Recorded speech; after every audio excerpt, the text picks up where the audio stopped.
Today's topic is becoming a professional. In this lesson, we're going to discuss the qualities that all great teachers have. We're going to look at the characteristics of teachers we admire and find our own positive attributes. We're going to assess our own strengths and our areas for growth. We're going to answer the question, why do I want to work with children? And we'll discuss professionalism in the workplace. We'll look at professional development and take some time to work on our own professional portfolios. Have you ever asked yourself why you wanted to become a teacher? Do you enjoy playing with children or helping them grow? Do you love to sing songs or read picture books aloud? Do you love to lead science experiments or do creative art projects? If you've never stopped and asked yourself that question, take some time now to think about it. Too often in education, teachers come to the classroom for the wrong reasons. Maybe they just like the schedule. I mean, 2 months off in the summer is pretty great. Unfortunately, in my time in the classroom, I've witnessed some teachers who never should have gotten into teaching. I've come in contact with teachers who don't even like children, who openly say, "I hate my job." And I think, why are you doing this? Who do you think is benefiting from you being in the classroom? When a teacher isn't happy in the classroom, no one is happy. It's a lose-lose situation. I would like to hope that each of us has had at least one great teacher in their life. That one teacher who believed in you, who encouraged you, who put you on the path that you're on today.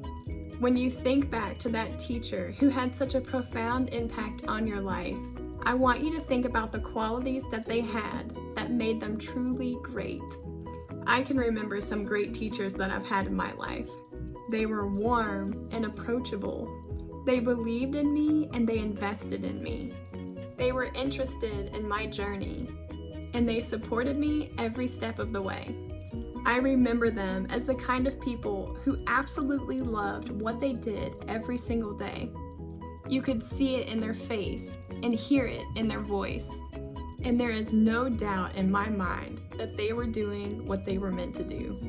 The National Association of the Education of Young Children conducted a recent study, and they found 12 characteristics of highly effective early childhood teachers. First, they had a passion for what they did. They had an enthusiasm for children and a drive for success. Being an early childhood teacher is not always easy, but if you feel like what you're doing is truly making a difference, that sense of accomplishment can sustain and motivate you. Second, they had perseverance. These teachers were dedicated and had tenacity. They were willing to fight for their beliefs, whether it related to the children's needs or education issues. These teachers were long-term advocates for improving the lives of children and their families. Third, they were willing to take risks. They were willing to shake up the status quo to achieve their goals for their children. They were willing to go against the norm, and they wouldn't settle for a no if a yes would improve the quality of a child's life. The fourth characteristic was pragmatism. These teachers are willing to compromise. They know which battles are winnable and when to pull in resources to support their children. They understand that by temporarily setting for small wins, they are still making progress toward their ultimate goals. The fifth characteristic was patience. This comes as no surprise.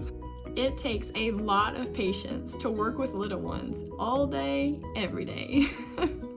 But you also need patience to deal with the system. Good teachers have a long fuse for exasperation, frustration, and anger.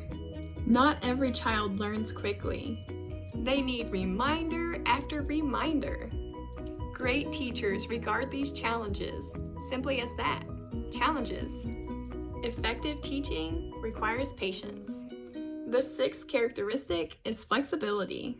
Great teachers are able to handle unexpected changes and the twists and turns of their classroom. Whether that means it's raining outside and you have to cancel recess, or your funding agency has drastically reduced your budget. You need to be able to switch gears at a moment's notice and find an alternative that works. The seventh is respect. Great teachers respect their children, their families, and their coworkers. They have an appreciation of diversity. They not only respect children and families of diverse backgrounds, but believe that everyone's life is enhanced by being exposed to these differences.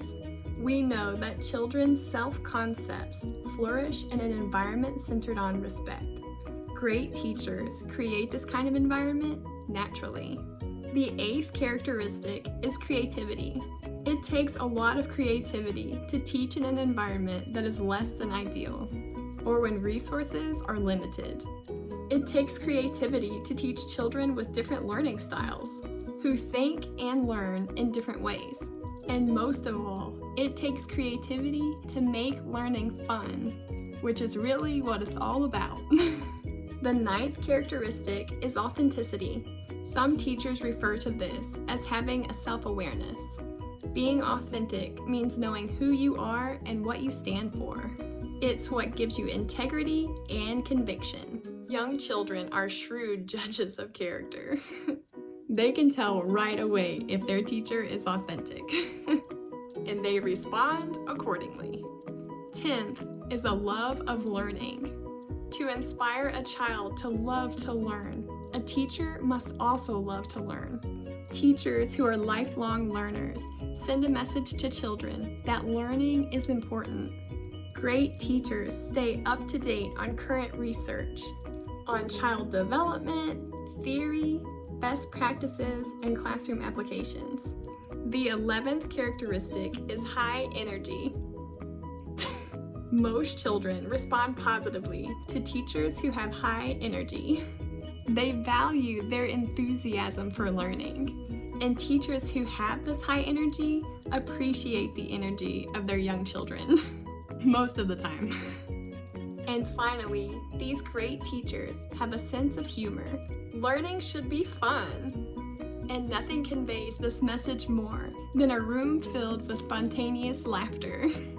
John Varga summarizes this important characteristic of teaching. He says that all children ask is that we love them, respect them, and be willing to laugh when it's funny, even when the joke is on us. And from my experience, it usually is.